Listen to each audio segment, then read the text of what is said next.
बिना योजना के बना दिए मकान अब ताश के पत्तों की तरह ढह रहे। प्रशासन ने बनाई कमेटी।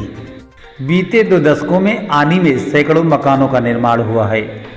उपमंडल का केंद्र बिंदु होने के नाते हर कोई यहाँ बसना चाहता है, लेकिन बिना किसी योजना के बने मकानों पर अब खतरे के बादल मंडराते देख हर कोई चिंतित है। नमस्कार, आप देख रहे हैं आर्य प्रयास। मैं हूं धर्मेंद्र शुक्ला। रियासत काल में राजा सुखबीर सिंह की ओर से बसाए गए आनी कस्बे पर संकट के बादल मंडरा रहे हैं। एक ओर जहां बादल फटने जैसी आपदाओं से कस्बा उबर नहीं पा रहा है, वहीं अब यहां बने मकान खतरे की जद में आने से लोग सहम गए हैं। कई लोगों ने अपने जीवन भर की जमा पूंजी मकानों के निर्माण में लगा दी है और आपदा आने पर ताश के पत्तों की तरह पल भर में यह संपत्ति ढह रही है। बीते 2 दशकों में आनी में सैकड़ों मकानों का निर्माण हुआ है।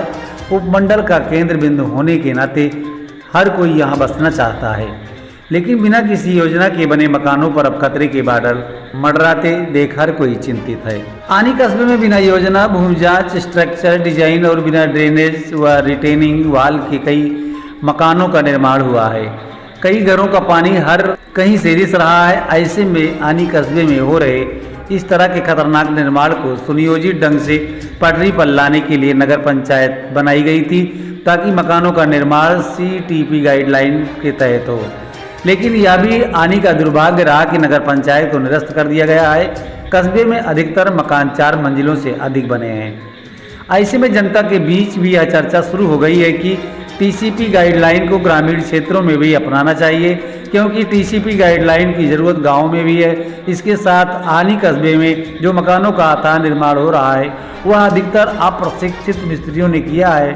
ऐसे में यह भी सवाल है कि ऐसे मिस्त्रियों द्वारा बनाए जा रहे मकान रहने के लिए कितने सुरक्षित हैं। बहरहाल आनी में हुआ हादसा कई सवाल छोड़ गया है।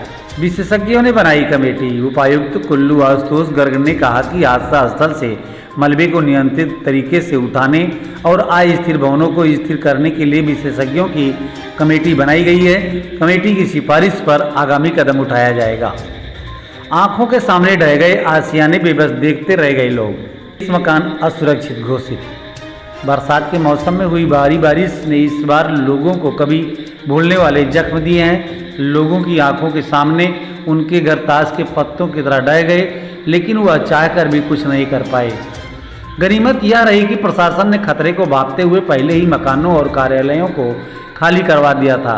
इससे बड़ा हादसा होने से टल गया, लेकिन जितनी बड़ी संख्या में एक साथ कई मकान ढह गए, उससे आनी के लोग बुरी तरह से सहमे हुए हैं। वहीं अब भूस्खलन के बाद यहाँ कई और मकान असुरक्षित हो गए हैं। प्रशासन ने करीब 23 मकानों को असुरक्षित घोषित कर खाली करने के नोटिस जारी कर दिए हैं। इससे लोगों की रातों की नींद हराम हो गई है। लोगों ने पाई जोड़कर अपने सपनों का महल तैयार किया था, लेकिन उन्होंने ऐसा नहीं सोचा था कि तिनके की तरह एक दिन उनकी जीवन भर की कमाई जमी दोज हो जाएगी। नए बस स्टैंड क्षेत्र की ओर आनी बाजार का विस्तार हो गया था, जो आनी की शान थी, लेकिन इस आपदा ने सब कुछ बर्बाद कर दिया। 8 मकान जहां धराशायी हो गए हैं, वहीं 2 मकानों को भारी नुकसान पहुंचा है। इसके अलावा करीब 2 दर्जन मकानों को डेंजर जोन में घोषित कर दिया गया है। ऐसे में बाजार का एक बहुत बड़ा हिस्सा बर्बादी के कगार पर पहुंच गया। वहीं किरण बाजार, पुराना अस्पताल भवन और VIP क्षेत्र का कोर्ट रोड भी सुरक्षित नहीं है।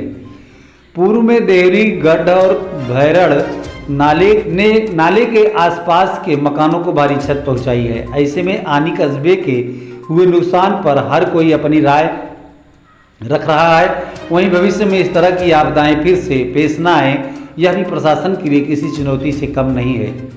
आनी में हुए आपदा की बात करें तो इसके लिए बेतरतीब निर्माण और अतिक्रमण भी जिम्मेदार है।